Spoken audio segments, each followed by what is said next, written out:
The views and opinions of this broadcast do not reflect the views and opinions of Armed Media, New Productions and its affiliates. Enjoy the show.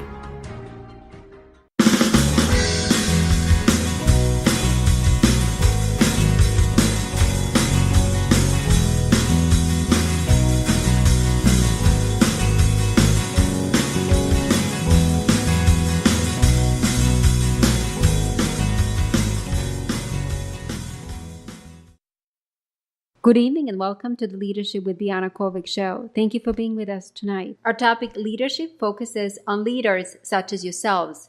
We believe that leadership is a skill that can be learned through practice and awareness. Our very special guest tonight is Lesley Jane Seymour. Lesley Jane Seymour is a media entrepreneur and founder of CoveyClub, a new club for lifelong learners launched in February 2018. CoveyClub allows women 40 plus to bond over issues of interest and concern through virtual salons or topics in the CoveyClub monthly magazine, which is written and produced by the best journalists around the world. CoveyClub also offers a daily blog, weekly podcasts with women reinventing themselves, and a special list for high-level one-on-one networking.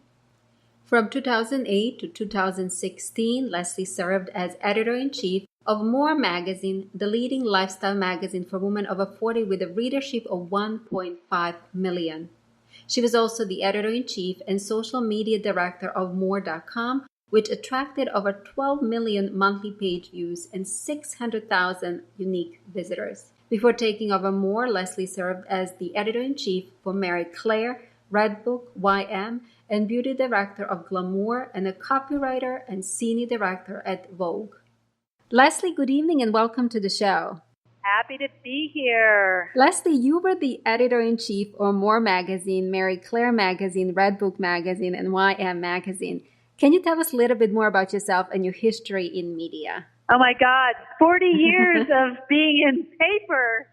And what a wonderful time it was. I was very, very lucky. I started out by being a writer and a journalist, and I really lived the high life of the magazine world. I used to call it Hollywood for non-actors because we got all the glamour, the beautiful world of fashion and beauty and travel, and we didn't have to get up on stage and memorize lines. I don't know how to memorize lines, but we got to walk the red carpet, and we got to go to fancy parties, and we got to sit in the front row of designer collections. And, we got to produce beautiful magazines and wear fancy clothes, and people would stuff our hotel rooms with beautiful designer handbags that they wanted us to take to the collections and show off for the paparazzi. So it really was like Hollywood, I have to tell you. And I just had a wonderful time. I was a writer and a journalist, and I started off working for Women's Wear Daily, which was a fashion, they call it a fashion rag because it was all about the industry, where I was reporting about the people who made the clothes. And then I worked my way over to Vogue magazine, which probably everybody knows about, where I spent 9 years as a writer. And then various other properties, but that was the biggest one that you would know about. And then I went over to Glamour as a beauty editor, which was really fun. Beauty business was wonderful because so many women could get into the beauty business on the business side. You didn't have to have a lot of education. You just could start making things in your bathtub. And in fact, I actually discovered Bobbi Brown, the makeup artist who was making 5 lipsticks at the time, in her bathtub. And I wrote about her, and in those days, that was before the internet. The only way you heard about people was by reading about them in a magazine.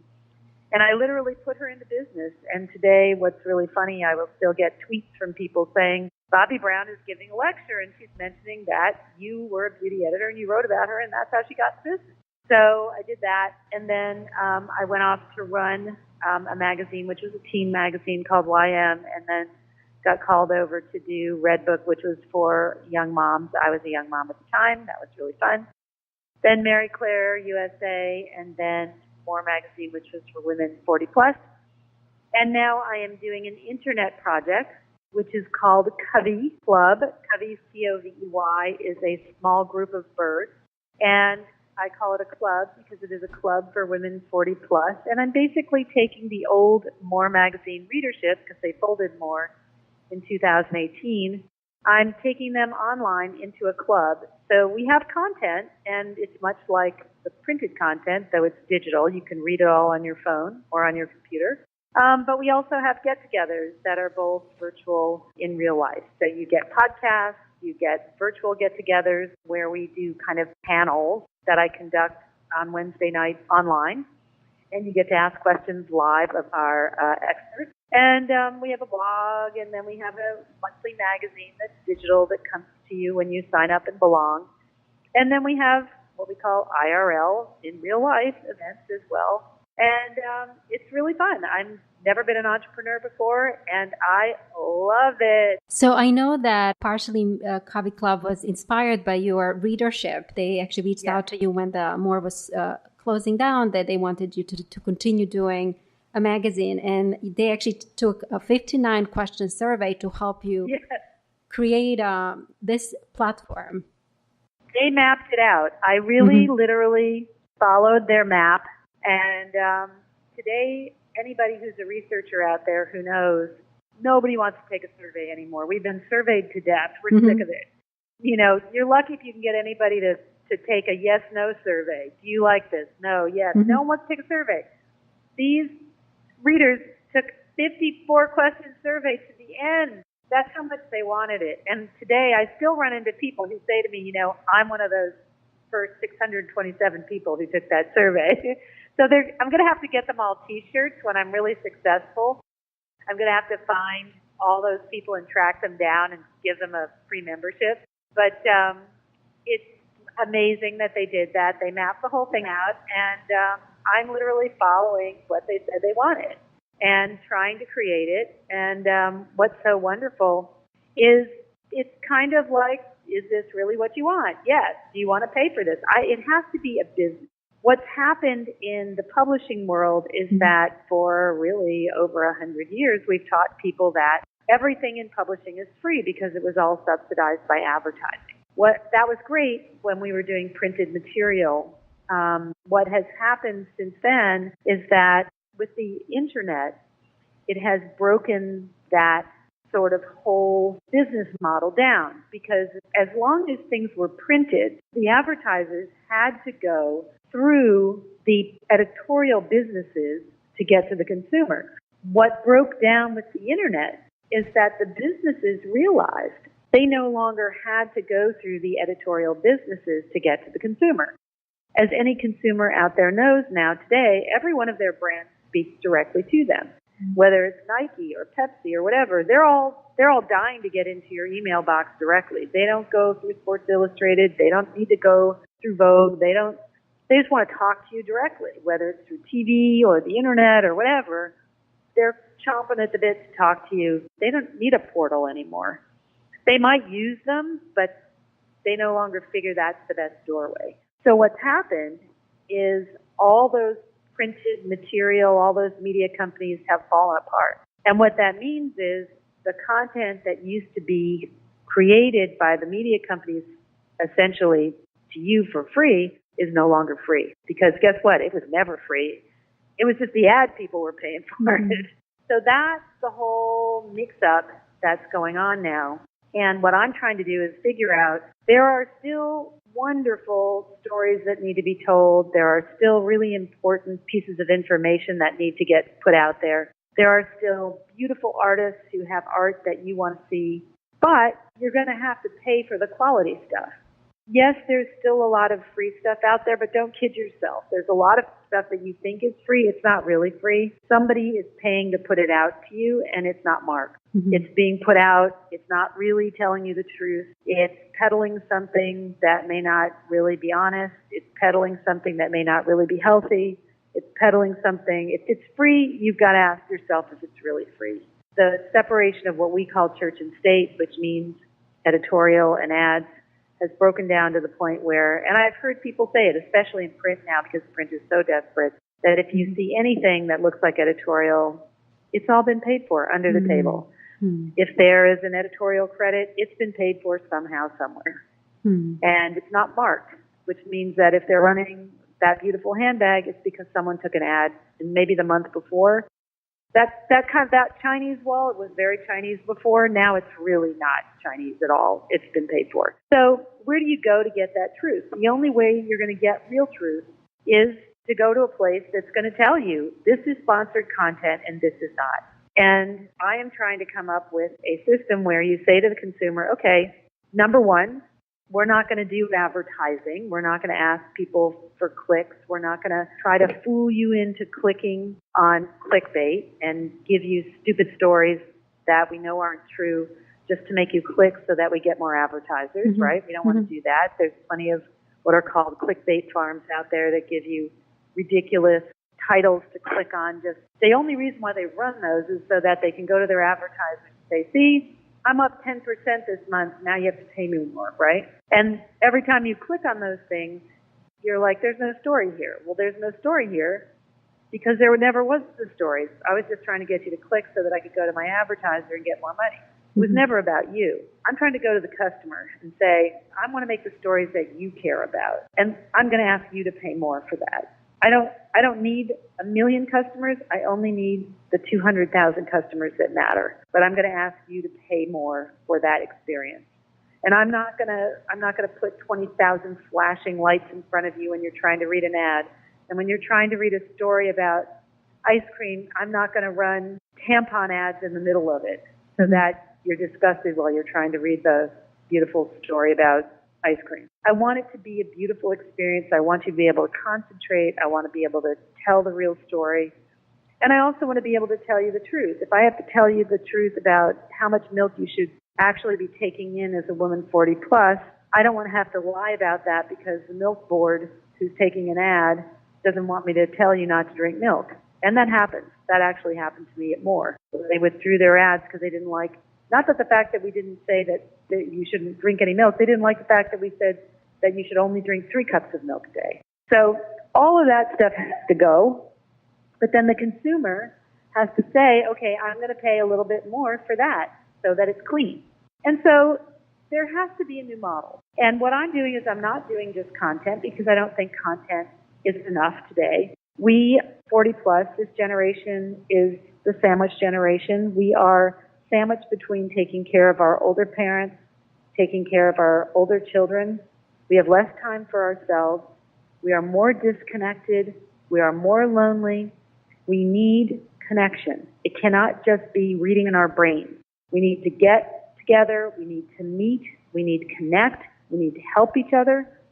And right now with what's going on with women in particular, we need a community. And so Covey is a community, and my goal is to serve. I'm looking for the top of the pyramid of this community. There's a large community of women 40 plus, but I'm really looking for the very tippy top of that community just because it's easy for me to target a certain group.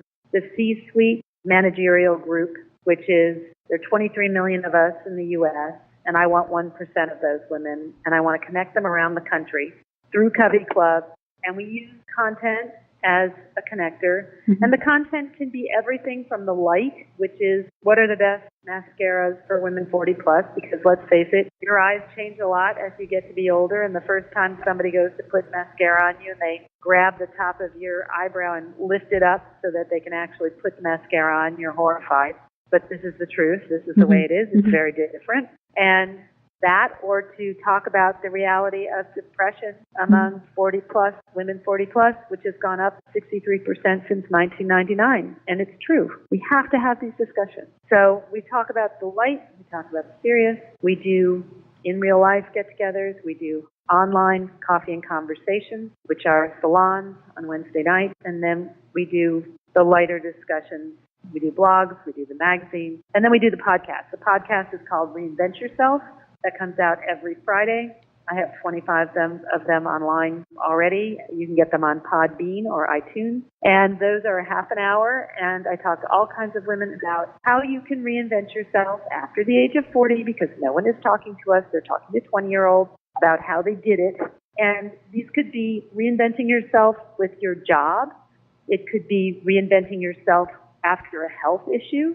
It could be reinventing yourself after a body issue, all coming at it from all different directions, because when you have reached the age of 40, you are in transition, either because you have a kid who is going into high school or college, or maybe you're partially empty nest, or you're approaching empty nest, or maybe you have a health issue, or maybe you have a widowhood issue, or a divorce issue, or a job issue. Maybe you've let go, or you're about to be let go, or maybe you're transitioning to a new city. Something is happening. You cannot possibly be stable for 20 plus years with nothing happening in your life. Maybe you're taking care of an older parent.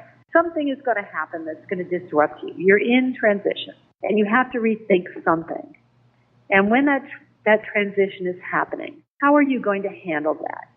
And what I want women to understand is there are many roads for you. And just because you chose a road in your 20s does not mean that you have to stick with that road for the next 20 or 30 years. You've got a long life ahead of you in your career, in your life, in your relationship to your community, and you should try new things. There are many, many, many things out there for you. We are healthier.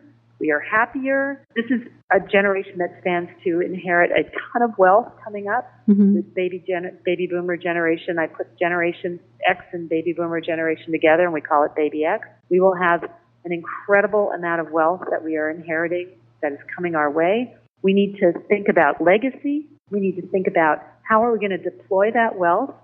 I see a lot of women who are stuck in corporate life as they move into their 50s and 60s saying, I don't want to do this anymore, but I don't know what to do next. I'm afraid. How do I take that next step? I'm terrified of being an entrepreneur because I don't know what to do, but I don't want to do nothing. I'm not going to go sit on a golf course. I'm not a mahjong player. I'm not a tennis player. I still feel I want to be engaged with the world, but I don't know what that means. Where do I go? How do I get help? And we don't have churches. We don't have synagogues. We don't have public squares. We don't have, where do we connect? We don't. We think we connect online. We don't. I have 9,000 followers on Facebook. I know 10 of them. So, Lesley, what are the top 3 things one needs to know when it comes to reinvention? Reinvention is terrifying. And the hardest thing with reinvention is coming up with your idea. And one of the things that I always say to people is the first thing you need to do is if you don't have an idea, because that's the thing that keeps people from reinventing. They're like, well, I don't really have an idea. I know I need to do it. I'm stuck in a boring job. I don't want to do this for the rest of my life, but it pays my bills, and I can't come up with what the next thing should be. You really have to create what we call your kitchen cabinet. You need people from your past. Grab a friend from grade school. Grab a friend from high school. Grab a friend from college. Go get a couple of pizzas. This is not high end. A couple of bottles of wine. Get yourself one of those whiteboards, the thing, with the rip-off paper, and you get yourself a couple of markers. You get them into a room. You get them drunk. Stand there at the board, and you're going to ask them, what do you remember of me? What were the things I liked in high school? What were the things I liked when I was a kid? You're looking for threads that they remember about you that as you worked your way up into your adult life, you forgot. Because as we get older, we let go of all the things that gave us joy when we were little. As we were told, as we were experimenting with dancing, and we did tap, and we did baton, and we found out we weren't such a good baton player. And you were like, okay, I'm not going to be the head of the parade, so give that up. But as you get to be older, you may have a chance to go back and pick that up. Or you may be able to, maybe you're not the prima ballerina, but maybe you're a finance person, and maybe you could work your way into handling something for the local ballet. Who knows? You need those threads. You need to you start writing them down on that paper. And you need to work with those people to look for what are those old points of joy that you used to think about. And then your next thing, so you write those all down, you have those, you collect those. Then the next thing you want to do is get a list of what are the words that these people would use to describe your personal brand. This is the second part of it. What do they think of when they say, what are the words? Quiet, meek, unassuming, or ballsy, loud, annoying. Get the words. What do people think of? I have no idea. I don't know what you stand for. These are your starting points for creating your personal brand. Those two things will set you on your way. What is it, your lost threads in your past for finding out what your interest might be in reinvention, and then what your personal brand is. Then you can go to the CoveyClub website and you can read. We have tons of stuff about personal branding, tons of stuff about how do you find your starting point for reinvention. Also the Reinvent Yourself podcast, which we do. You start there.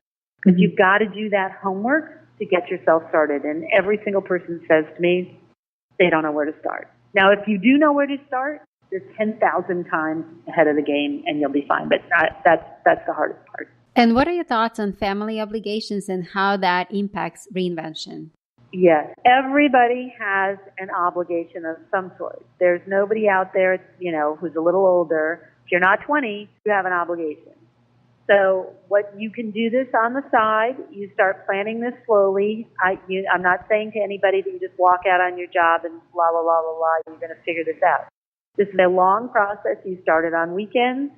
You're going to start putting away some money into a reinvention. Mm-hmm. Maybe it's a separate savings account the way that you would do for a vacation.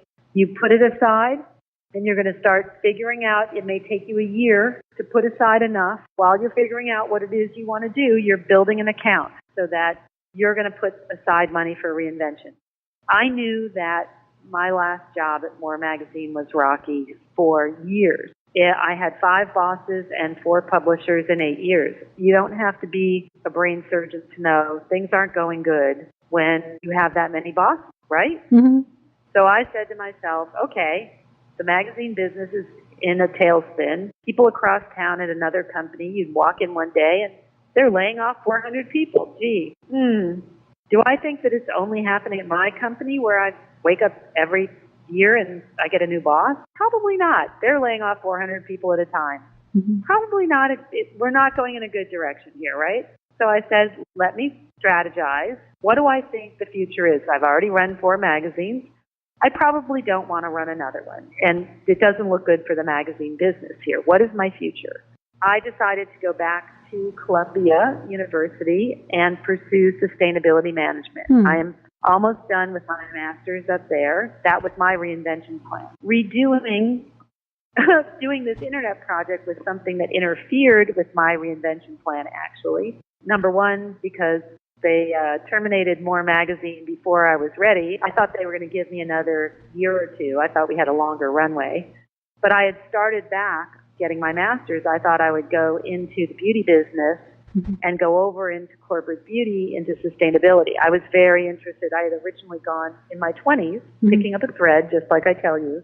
I'd originally gone to university at Duke in North Carolina in my 20s to be a scientist because I was interested in the environment and marine biology. But when I got there, my science grades were not so great and my writing grades were excellent. And in my 20s, it was pretty obvious that I should go with the writing grades when I needed to make money rather than the science grades. And that's kind of what I did. I said, okay, where do you think the money is? Gee, probably in the A's and not in the B minuses, right? So I went that direction. I was right. And then I came back to it in my 50s when I had the opportunity to reinvent myself. I said, okay, now's my moment. I've kind of had this great, fabulous career, but this whole sector is falling apart. Here I am in Manhattan. Columbia has all these amazing, amazing master's degrees you can get at night. I was able to do it at night, and I started doing that. Lo and behold, when they pulled the plug, I wasn't finished with my master's, and then my readers came to me and asked me to do this reinvention project.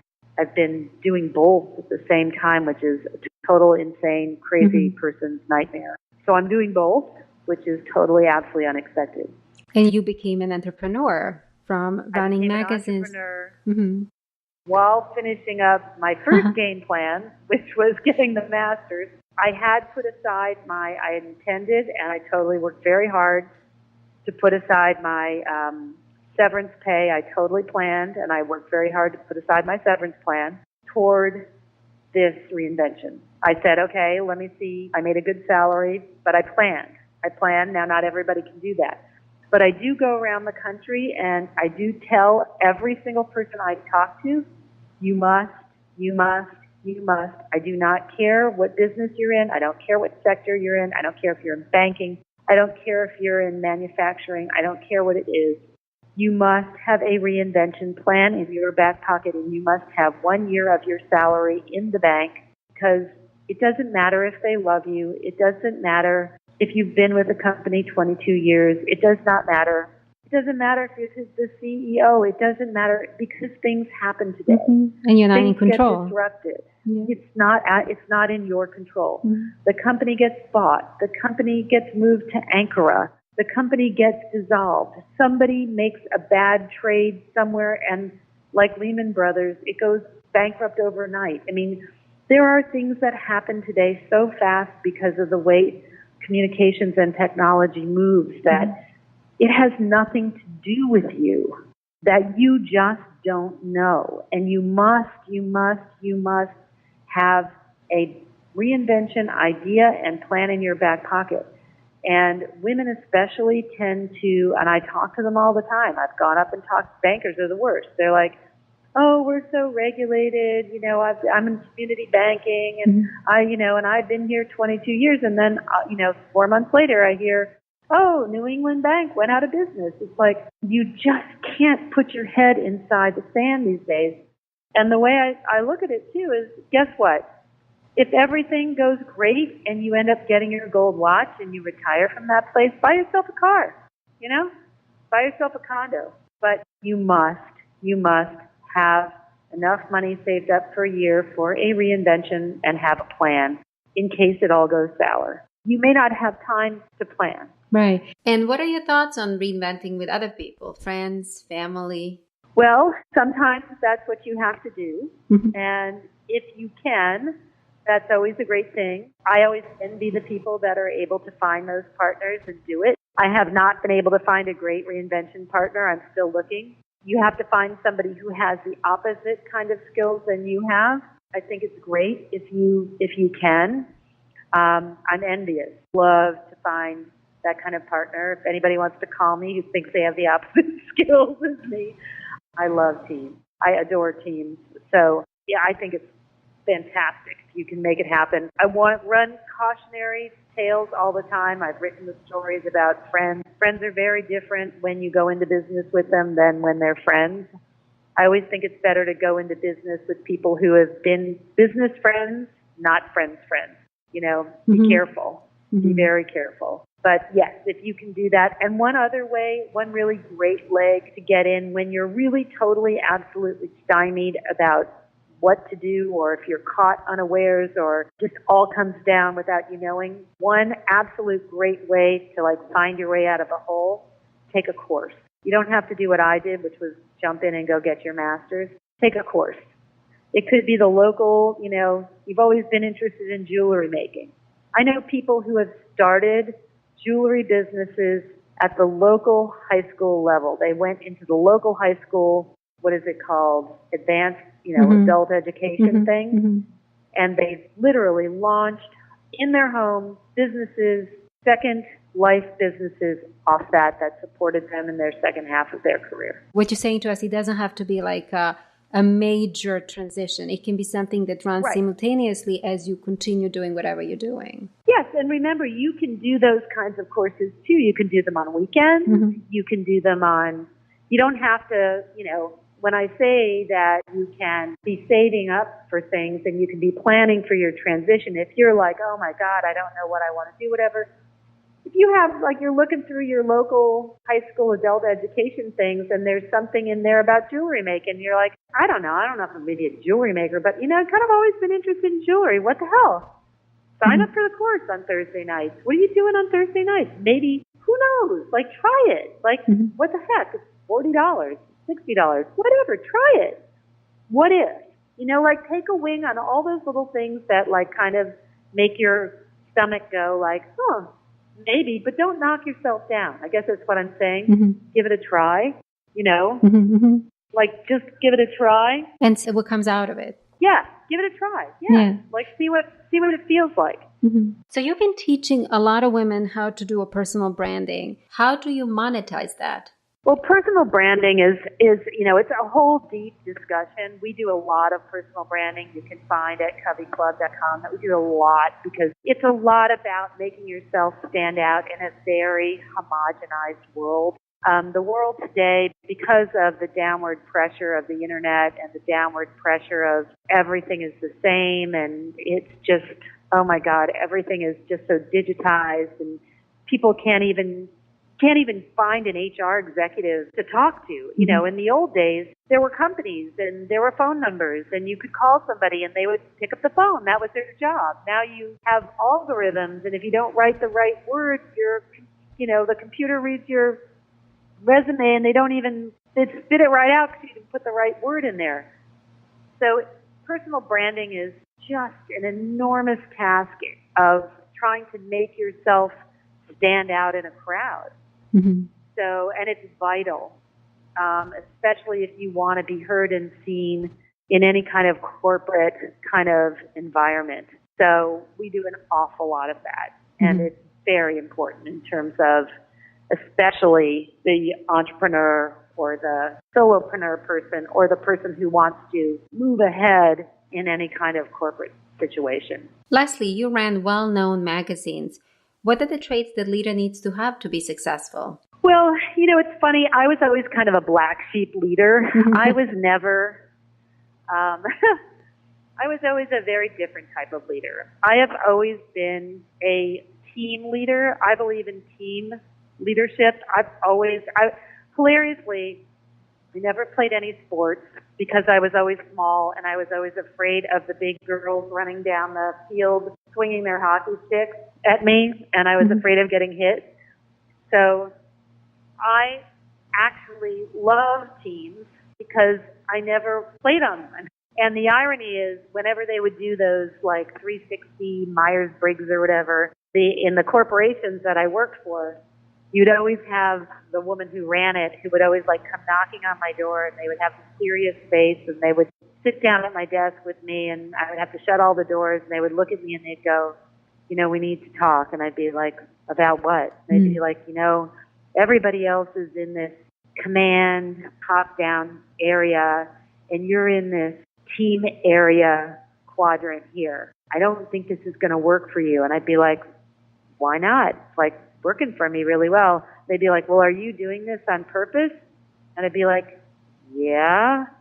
And they'd be like, you are? And I'd be like, yeah. And that's why, you notice, all these people come back and they work with me 4 times now. They come from magazine to magazine to magazine because I worked for those people who were like command people and wanted to do my job for me and only wanted to scare me half to death and not let me grow. And I hated it, so I do the opposite. And that's why all these people love to work for me. And you can go talk to all of them, and they're here because they want to be here, not because they're afraid of me. They love me, and I let them do what they want to do. Why is that a bad thing? They'd be like, oh, okay. So anyway, I really never fit the mold. I literally had many employees who literally followed me from magazine to magazine because I didn't fit the mold. Which is a great success to have. Yeah, and that was the key to my success, is that I had all these micromanaging people and these monsters who I worked for, who I hated. And I literally, when I got my very first job as an editor-in-chief at YM, I had to call the woman who was the publisher of Glamour magazine, who was like my mentor, and I got this job, and I was like, oh crap, what am I going to do now? I've never been a leader before, and I was managed by the devil who wore Prada, and then this other woman who may as well have been the devil who wore Prada, who had run Glamour, who was just a horrible, micromanager, and I hated it. I have no instruction. And you know what she said to me? Do the opposite. And I was like, oh, okay, all right. And I found that what's really interesting, what I learned about myself and what I say to everybody who comes to work for me, I'm kind of like Ronald Reagan. I'm completely hands-off. You will hate me if you want to be managed. If you want to be managed, it's not for you. So, anybody who wants to be told what to do, I suck. So don't come here. But if you want to grow and really become more than your job and become, I'm the person you have to come, indeed, if you have a question, if you need guidance, if you need mentoring, you come tug on my sleeve and I will give you all that. But I fully expect you to run the show. I just direct. Mm-hmm. I say, there's the hill. Go take the hill. Tell me what your plans are. You do it. I don't want to do your job. I got to do the other jobs over here, and I fully expect you to do that. So that's why people love to work for me. Except if you want to be told every day, come here at 5:05. Why aren't you here? It's just the wrong personality fit. But I know that. So, for the right people, it's a joy. If you like to spread and learn and mm-hmm. I do for people what I always wanted, and I had a very hard time finding. So you basically empowered your people to be able to do their job. Mm-hmm. Totally too much, probably to the point mm-hmm. of I probably should be looking harder at some stuff that I'm not looking at, and there are probably moments where it's probably should have looked harder at that. Oh well, whatever. Mm-hmm. And what are your thoughts on low-performing teams? Well, low-performing teams you have to manage. That's when you have to get in mm-hmm. there and weed it out because it's not fair to everybody else. Mm-hmm. That you have to do. That's when you have to go in and pull out because it's not fair to anybody else. Those people make everybody else angry. So that's the danger of being hands-off is that you have to have enough managers. And what I always do is I encourage people to tell me what's going on. And I tell everybody it's not helping anyone to keep it from me. I always had people who did come tell me. And it's painful to hear, painful to hear that, so-and-so hasn't put a piece in the magazine for the last 6 months. We've got to move her out. Mm. And there are people who take advantage. There's people mm-hmm. who slide around and don't do their work, and then you have to move them out. So you think that addressing that and giving them some level of stronger feedback prior to moving them out would be an effective way to deal with them? Oh, all these corporations, you have to give them feedback, you have mm-hmm. to document, blah, blah, blah. The problem today is that it's very hard to move people out, especially in a public company. Mm-hmm. So yeah, you're required to do the hard part is in these public companies is that you're required to do so many reports that it often looks like people on the outside like you're doing nothing, and you are doing all kinds of documentation mm-hmm. and meetings, and you're squeezing them, but you have to squeeze them on routine, and you're not allowed to say to the other people, this is what we're doing.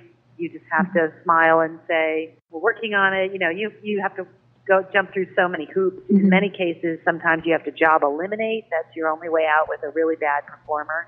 To job eliminate and create a different job in order to get rid of them, because you can't get rid of them. They play all kinds of games with the Family Leave Act. We had one like that one time. Somebody who had done the, Family Leave Act can really mess you up, where somebody starts disappearing through using it, weekly. Mm-hmm. And then they because if you're running a very small team, the way that today is where it's so mean and nobody's knocking on doors to see who's in every day, right? Mm-hmm. And now today with teams that are in and out, and people are working from home, and you notice that somebody's not in and they're supposed to be in, they didn't turn the piece in, and where are they? And, the day just slides by. And we had somebody who was, had a daughter who had all kinds of issues, and they were supposed to be in this day, and they weren't in, and they didn't perform, and then you're 6 months in, they don't turn in pieces, and they're not there, and where are they? And it was Thanksgiving, and they were home, 2 days early, and then they were taking FMLA for half a day here and a quarter of a day here, and then you're literally trying to nail down mercury.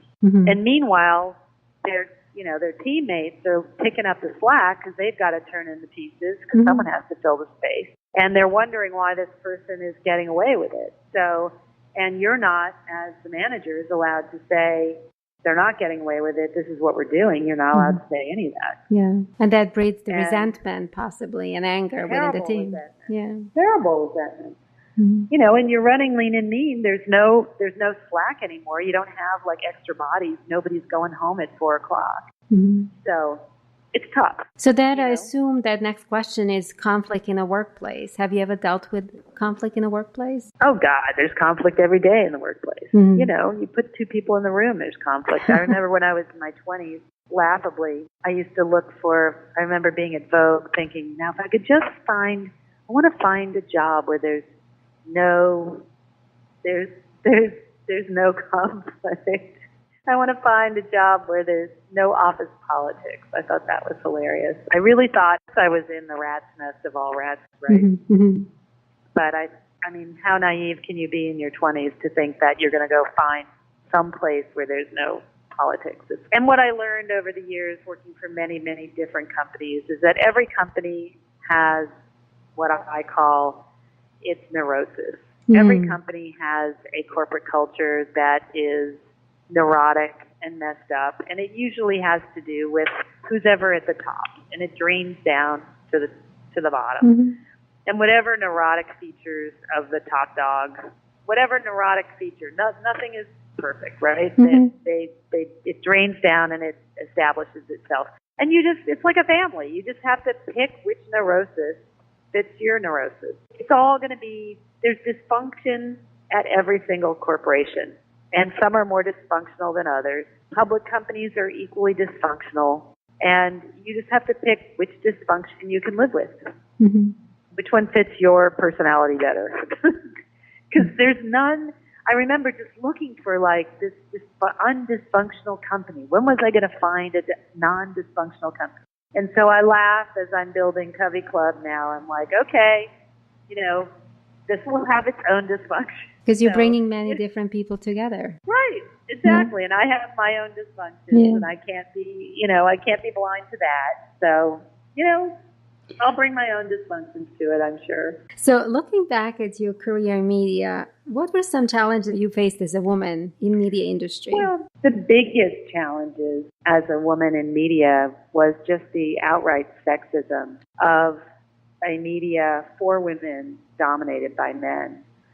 And just the wonderful part about being an entrepreneur and doing this myself now is not having to ask men, clueless men running women's divisions, can I do this?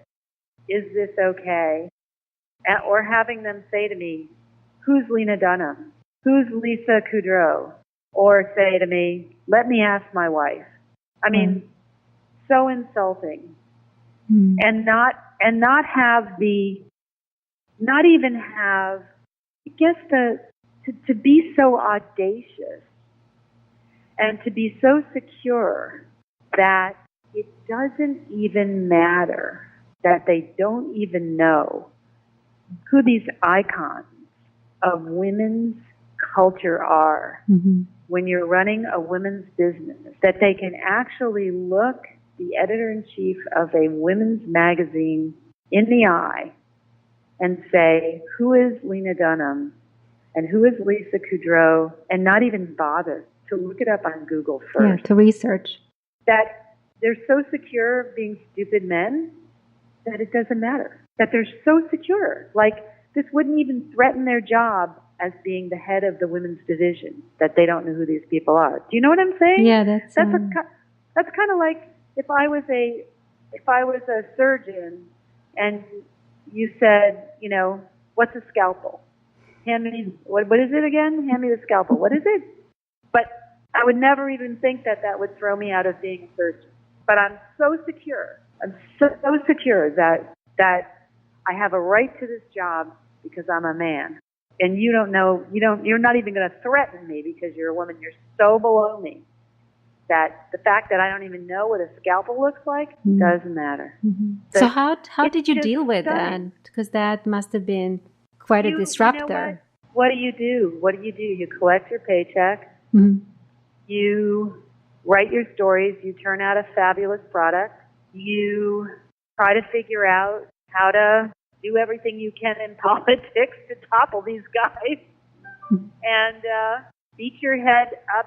There was nobody in that company. You go to these meetings every year and you watch them all stand up and talk about how they published all the leading publications for women. And you'd look at all the the 4 men standing on stage, and then they would bring up the woman in HR. And you would just, what are you going to do? You know, you put the anonymous question in the box when they would say, ask us anything, you know, and you put the question in the box, and, you know, and then which would say, geez, why does this company that makes only products for women have no women in the top tier, you know? Mm-hmm. And then you'd put it out there in your magazine. You would put that out there. You would ask the questions when you could. All the obvious questions are out there, and you can't get them to listen. You can't get them to change you until you're out, and then you talk about it.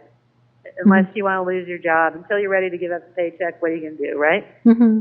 Mm-hmm. So I guess you just play along. You play along until you can give up the paycheck. Mm-hmm. And, you know, that's what you do. Now you are an entrepreneur, and I was wondering, what are the advantages of being an entrepreneur? I can just do whatever I want to do, and I can pull women together, and I can just make it happen. And I love the fact that I can have an idea at 9 in the morning, and I can execute it by 9 at night. Oh. And I don't have anybody standing in my way, and I love that. I love the fact that I can move fast. You know, the last company I was in moved at a snail's pace. I don't understand how a media company can move so slowly. I've never seen anything like it in my life. Mm-hmm. You can't do that today. I don't get it. Mm-hmm. I love the women I am meeting. I love the men I'm meeting. I love the entrepreneurial world. Getting out of big corporate life in media, big corporate life in media I think it's just deadly. Mm-hmm. I think that's not where it's happening. I think there's a whole new world being built outside of the corporate world, and it is just the energy, the interest, the people, the life, the giving, the happening, the invention, the learning, every single day I get up, my brain explodes with learning. And it's joyful. It's just joyful. Whereas I used to go in every day and just plod through the day and try to do what I could do. I turned out a fabulous product that people loved. It was wonderful. But God forbid you send a note to somebody saying, hey, I'd like to try this, and this on the internet that's new, and you get that note going, no, we can't do that. Nobody wants to be bothered. Next. Mm-hmm. You know, it's just I'm all about new, but I grew up in the fashion beauty industry, so I love new. Mm-hmm. I'm just a new junkie. So I love a new app. I love a new way to push things out. I just love new. I thrive on new. Big old public companies don't like new. It messes them up. They run on efficiency. You can't be efficient if you're trying something new. That's true. They hate new. New makes them think. They don't want to think. They just want to do. They just want to keep doing the same old thing with less people, less money, and that's it. Less people, less money, and hope it keeps working. And that's not what being an entrepreneur is about. And I love the energy. I love the way that older women who have so much experience, who are being tossed out of the working world right now, are gravitating to me and saying, these are women who I have known for the last 30 years, 40 years, who I met when I was a beauty editor, who are calling me up saying, oh my God, I'm so scared. I've done this for 40 years. I can't do it one more day longer, but I don't know what to do next. What can I do? And I'm like, just call me. Mm-hmm. We'll figure out something. I don't have a lot of money, but you know how to do A, B, C, D, E, and F. Come up, sit at our table. We'll plug you in. I can't promise that I know what it'll be, but you have 25 different talents you haven't used. Mm-hmm. And you can help us organize God only knows what. I don't know what it is, but we'll figure it out. And it's so much fun. But you have to take off your high heels and take your makeup off, and you don't have to wear your Spanx. And there's a whole life out here. And we can have fun. And there's life after that life you've had. And there are things to be done, and there are women to be helped, and there are things to be built. And we have so much expertise, and we have so much knowledge, and we have so many connections that we can share. And let's do it. Let's do it. Because it's never too late. It's never, and it is really never too late. I am 61 years old, and I have never been happier every day to get out of bed.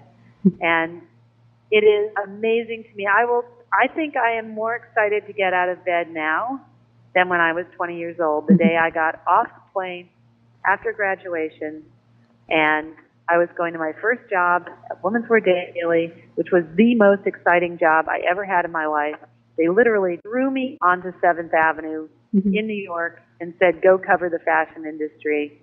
I had no idea what I was doing. I had a pad and a pencil, and I started going to showrooms saying, what's new? And I started looking at clothes and writing things down and writing stories and meeting designers, and it was so much fun. And how much fun was that? I was talking to fashion designers about what they were making. And I was going to parties at night and going to Studio 54 and watching Bianca Jagger jump out of a birthday cake for Calvin Klein's birthday. And I didn't know what had hit me. And it's like that. But I'm 61. How can that be? I'm supposed to be on a golf course somewhere, right? I don't play golf. So what's going on here? What's going on here is the internet. And what's going on here, we are living longer, we're healthier, we don't want to disconnect. We also want to continue to contribute. We have things to do. We have worlds to change. And our voices matter. And I know how to make voices matter. I know how to make women's voices matter. I know how to amplify. And I can do that, and I can do that from my little computer sitting in my home. And you couldn't do that 40 years ago. So that is what is the miracle. The miracle is what I do today. You had to be part of a corporation, and you had to have $50 million in your pocket. I can do it today, and I can do it with my severance pay. Any final thoughts? Yeah, so I think what we have to realize is that maybe we haven't made it as far as we thought we'd made it. I think a lot of this generation of women thought they'd made it to a more equal society than we thought we had got to. And I think as far as leaders, I think we need to work with our Gen X friends, both male and female. We need to work with our millennials. We need to work with our Zs who are coming up. I feel like we are backsliding, or we're in danger of backsliding in terms of getting equality for, and not just for women, it's for men as well. I look at my millennial men, and I have a millennial son, they don't want to carry this whole thing themselves either. We need a more equal workplace. We need a more equal society. We need a more economically equal workplace. Women can carry a bigger part of the GDP. Why do we have to leave it to men? We know the numbers. We know the research. Women can, when you bring women in to the peace table, you get more peace. When you bring women in to business, you get more sustainable business. You get bigger returns on your investment. It all makes sense from economics, from peace and stability. It all makes sense for everybody. Men, women, everybody wins. I think that all leaders have to look and say, we are not there. We thought we were there. Let's all join hands. Let's all work together. Let's work with each other, and let's move ourselves forward. It is to everybody's benefit. And I think that's the next 20 years probably. I think we were maybe a little too, maybe we just sort of rushed ahead of ourselves. We got ahead of our skis or something. Thought we had it all done and we were all going to go, drink martinis on the beach or something. We're not there. We have to work a little bit harder. And I think leadership is all part of that. I think both men and women need to lead on this. And I think we have to be aware and say we're not there. It's probably another third up the mountain. Even though everybody's exhausted, I think we can do it, and I think we all have to recognize it, and We have the numbers. The good news is the research has been done. We have the numbers. The numbers are there for both the men and the women. The men do not lose when they see the numbers that say adding women makes it better for everybody. That's the great news. The great news is add women, we all win. Right? That's great. Good for men and for women.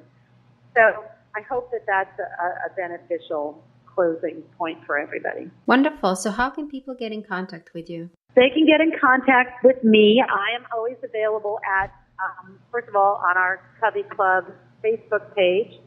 Those are always available there. Or they can reach me at Lesley, Lesley, at CoveyClub.com. And they can come join CoveyClub, which is CoveyClub.com. And it's COVEY club.com. And we would love to have them all come join, see what we're doing, and join our fun. Thank you, Lesley, for being a guest tonight. Thank you for having me. I so appreciate the thought. Thank you all for tuning in and listening to the Leadership with Biana Kovic show. Wishing you a wonderful evening. Please come back next Monday, August 6, 9 p.m. Eastern Standard Time. Thank you again and have a great night.